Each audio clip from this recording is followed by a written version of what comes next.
Jam 12:22 tengah malam. Hadis ke-8 dari Abu Sa'id, yaitu Sa'ad bin Sinan Al-Khudri radhiyallahu anhu.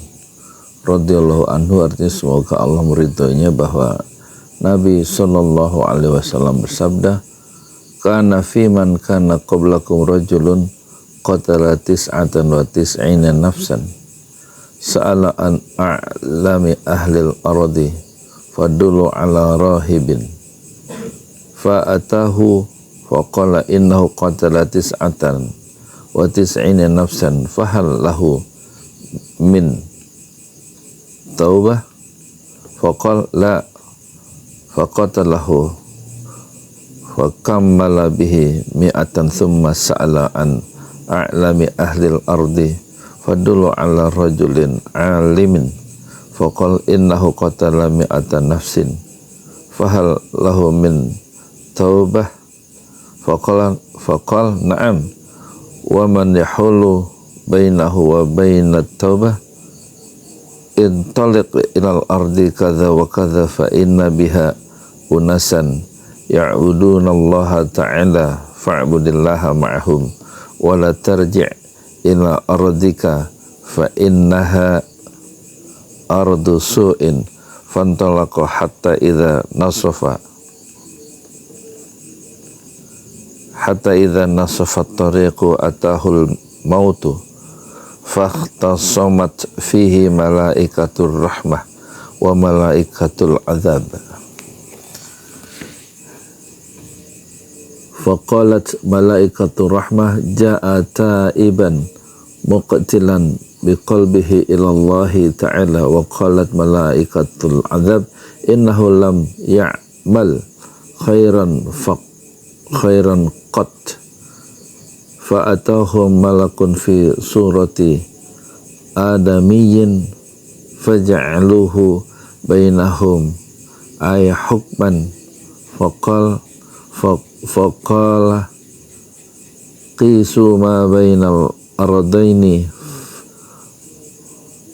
fa'ila ayyatihima kana adana fahuwa lahu faqasu fawajaduhu adana ilal ardil lati arada faqabathu malaikatu rahmah muttafaqun alaih. Ini hadis dari Rasulullah sallallahu alaihi wasallam, artinya ada seorang laki-laki dari umat sebelummu telah membunuh 99 manusia, kemudian dia bertanya tentang orang yang paling alim di antara penduduk bumi, maka dia ditunjukkan kepada seorang pendeta yang mendatanginya dan berkata bahwa ia telah membunuh 99 manusia, apakah masih diterima tobatnya? Pendeta itu menjawab, tidak bisa. Kemudian pendeta itu dibunuhnya sekalian, sehingga dengan demikian dia telah membunuh menjadi 100 orang. Lalu ia bertanya lagi tentang orang yang paling alim di antara penduduk bumi, lalu ditunjukkan kepada orang yang alim. Ia mengatakan bahwa ia telah membunuh 100 manusia, 100 orang. Apakah masih diterima tobatnya? Orang alim itu menjawab, ya bisa. Siapa yang menghalangi seseorang untuk bertobat, pergilah engkau ke tanah ini, karena di sana ada orang yang menyembah Allah Subhanahu wa ta'ala, maka sembahlah Allah bersama mereka, dan janganlah engkau kembali ke negerimu, karena negerimu adalah tempat kejahatan. Orang itu terus pergi hingga saat ia di tengah perjalanan, tiba-tiba kematian menghampirinya. Lalu malaikat rahmat dan malaikat azab berselisih, bertengkar mengenai orang yang mati ini. Malaikat rahmat berkata, orang ini telah datang untuk bertobat sambil menghadapkan hatinya kepada Allah Subhanahu wa ta'ala. Maka malaikat siksaan berkata, yaitu malaikat azab, orang ini belum pernah melakukan kebaikan sedikit pun. Selanjutnya ada satu malaikat yang mendatangi mereka dalam bentuk manusia, lalu ia memutuskan perkara di antara mereka. Ia berkata, ukurlah jarak di antara dua tanah itu, ya, mana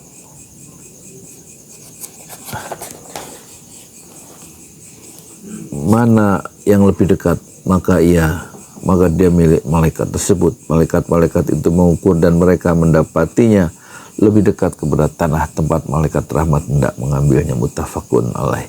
Dalam riwayat lain yang sahih disebutkan, fakana ilal qaryati salihah aqrabu bisyibrin faju'ila min ahliha wa fi riwayatin fi sahih fa'auhallahu ta'ala ila hadhihi an taba'adi wa ila hadhihi an taqarrabi wa qala qisu ma bainahuma fawajaduhu ila hadhihi aqrabu bisyirbin faghufira lahu wa fi riwayatin fana'a bisidrihi nahwaha. Ternyata ia lebih dekat satu jengkal ke negeri yang baik itu sehingga ia dianggap termasuk penduduk negeri itu. Dalam riwayat lain yang sahih disebutkan, kemudian Allah berfirman kepada malaikat azab, menjauhlah, ya.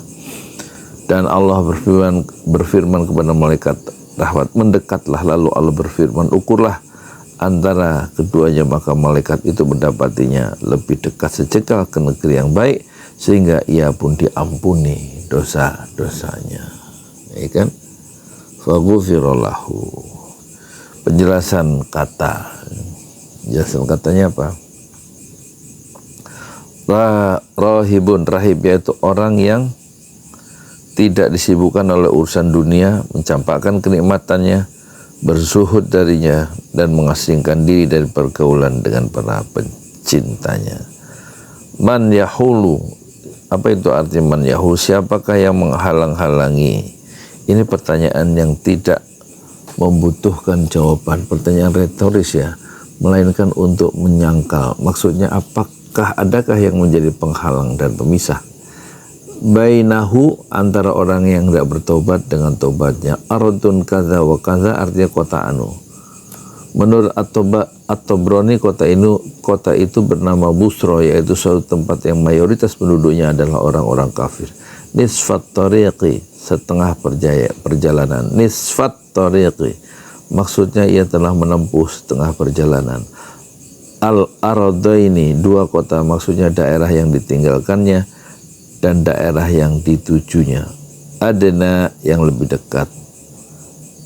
Ia melakukan usaha yang keras dan susah payah, meski ia harus menghadapi kematian. Mutiara hadis dari hadis yang panjang tadi, satu keindahan gaya bahasa Nabi Shallallahu Alaihi Wasallam dalam memberikan arahan dan nasihat, yaitu dengan perumpamaan yang relevan. Begitu juga dibolehkannya menceritakan umat-umat yang telah lalu selama tidak bertentangan dengan agama Islam. 2. Jiwa manusia memiliki potensi untuk melakukan kebaikan dan kebenaran akan kembali ke jalan yang benar, walaupun hawa nafsu memalingkannya dari jalan hidayah. 3. Sedikit ibadah tetapi dilakukan dengan ilmu lebih utama dibandingkan banyak ibadah yang dilakukan dengan kebodohan. Kenapa? Karena seorang ahli ibadah yang tidak mengetahui tata cara ibadah kadang justru melakukan keburukan, padahal sebenarnya ia ingin melakukan kebaikan. Kemudian maka hal itu tidak dapat menjadikan dirinya binasa, tapi juga membinasakan orang lain. Sedangkan orang berilmu akan mendapatkan petunjuk dengan cahaya ilmu sehingga dia dapat mencapai kebenaran, bermanfaat bagi dirinya dan orang lain. 4. Pintu tobat masih terbuka. Pintu tobat masih terbuka. Barang siapa bertobat sebanyak apapun dosa dan kesalahan yang telah dia lakukan, maka tobatnya akan tetap diterima. 5. Bagi orang yang mengajak kepada kebenaran dan memberikan pengobatan jiwa, hendaknya memiliki kebijaksanaan dalam mengajak orang untuk memperbaiki jiwanya, membangkitkan optimisme dan membukakan pintu harapan. 6. Diterimanya tobat orang yang membunuh secara sengaja berdasarkan kesepakatan para ulama. Diterima itu. Kenapa? Karena secara tekstual hadis ini mengabarkan bahwa pembunuhan itu dilakukan secara sengaja. Hal ini tidak menghalangi diterimanya tobat. Prinsip ini termasuk dalam syariat generasi sebelum kita, namun dalam syariat kita pun terdapat ajaran yang mengukuhkan prinsip di atas, sebagaimana firman Allah Subhanahu wa taala, kecuali orang-orang yang bertobat dan beriman dan mengerjakan kebajikan, maka kejahatan mereka diganti Allah dengan kebaikan. Allah Maha Pengampun, Maha Penyayang. Surat Al-Furqan ayat 70. Ayat tersebut disebutkan setelah ayat dan orang-orang yang tidak mempersekutukan Allah dengan sembahan lain dan tidak membunuh orang yang diharamkan Allah. Al-Furqan ayat 68. Hal ini berkaitan dengan penerimaan tobat.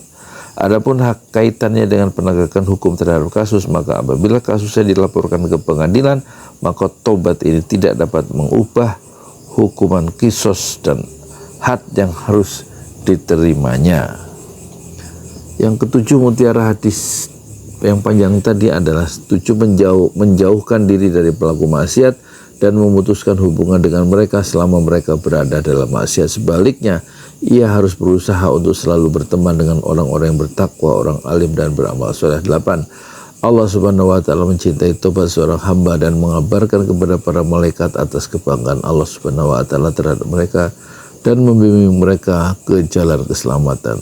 9. Mencurahkan segala tenaga dan berani menanggung resiko untuk bergabung dengan orang-orang soleh serta mengerjakan amalan orang-orang yang mendekatkan diri kepada Allah Subhanahu wa Ta'ala merupakan sebuah bukti dari kesungguhan seseorang untuk bertobat kepada Allah Subhanahu wa Ta'ala. 10.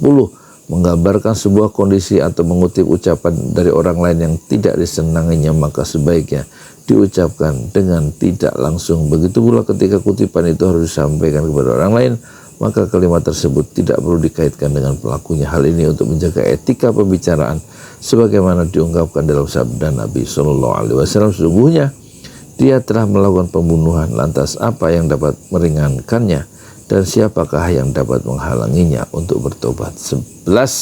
Hadis ini memberikan isyarat akan kemampuan malaikat untuk berubah bentuk dan rupa. Hadis ini juga mengingatkan keutamaan manusia, yaitu ketika malaikat memberikan keputusan dalam bentuk seorang manusia. Jadi prinsipnya adalah pintu taubat selalu terbuka. Assalamualaikum warahmatullahi wabarakatuh.